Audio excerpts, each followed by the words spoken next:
asked Draymond about what happened in the second quarter. He just said the game stopped, started calling the fouls. Did you feel that way, where kind of whatever momentum, whatever rhythm you had stopped when there were so many fouls called against you guys?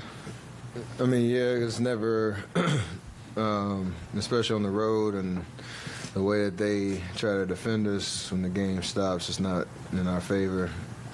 So just got to understand momentum.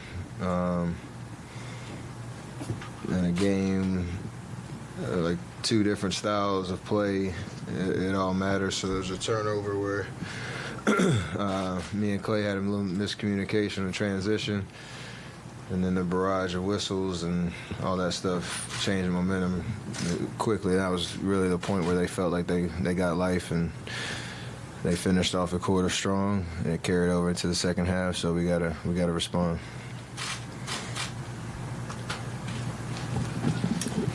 Steph, parts of this game were very similar to game one, and you guys adjusted obviously beautifully. Is each game just its own separate entity, and we can't draw any conclusions from one game to the next about momentum or tendencies? Yeah, I mean, that's kind of the nature of a playoff series, especially because of how drastically different we play. So, yeah, we'll respond. We got a lot of confidence in our ability to do that, and that's why you play the game. How different was it for you when you have Reeves picking you up to start? Obviously, Vanderbilt's kind of freelancing maybe a little bit. Did that take an adjustment? Was that a little bit of a wrinkle that took a while to figure out?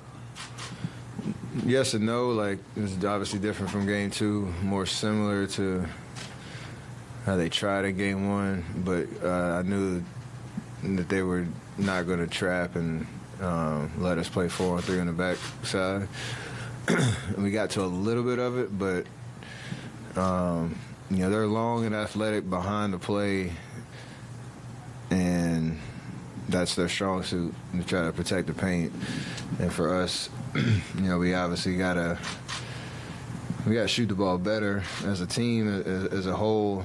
Create better looks by moving the ball. But it's more just a connecting the game issue for us. It's always been like we had things rolling in the first half, and as soon as the game turned in the middle of the second quarter, play right into their hands. So I'm not really worried about the adjustments, more so than just connecting the entire game. Hey, Steph, whether it's calls that stop the momentum of a game or you guys not getting calls you'd like, what can you guys draw from the team's obvious experience to navigate through those things? Just remain confident who we are and how we play, and not get distracted by stuff that you can't control. As much as it's frustrating, that's the test that every team has to go through throughout a series, is blocking out all that type of stuff as much as you can. We obviously know who we are and what we're capable of, and all the things we always say after a loss, and excited to get back out there on Monday. You mentioned that pass to Clay. You turned around and you did not look happy, either with yourself or whatever, just the miscommunication. You just thought he was going to cut in there, and what was going through your mind when you stop and you literally, you look? It's obviously my fault because I threw the pass, but it's one of those plays where you're making a read for somebody else. It's like Cardinal sends a point guard,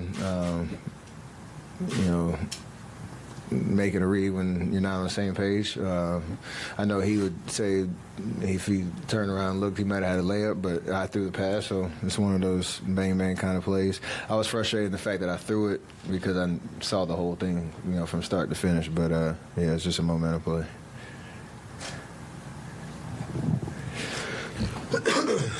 I know you guys have talked about not waiting to get behind or down to kind of find that next level.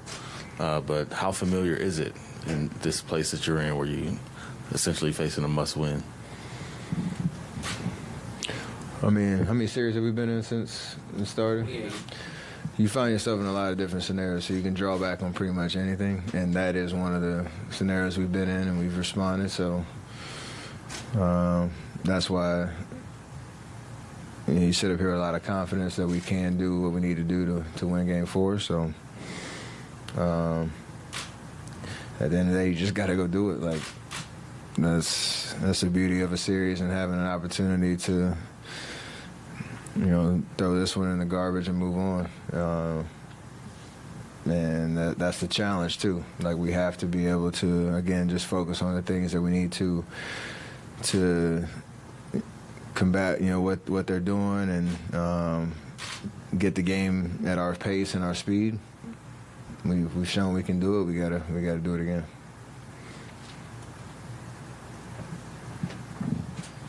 What as the leader, when things are spiraling like that, I know we've seen it in Memphis last year. What's it like for you? I guess trying to figure out how to stop it from just continuously spiraling out of control. It feels like that's something you, as a team, struggle with. We struggled more this year for sure, just because. For whatever reason, we've had a lot of games kind of just slip through, whether it's a 3-minute, 6-minute stretch, whatever it is, and the whole tone of the game changes.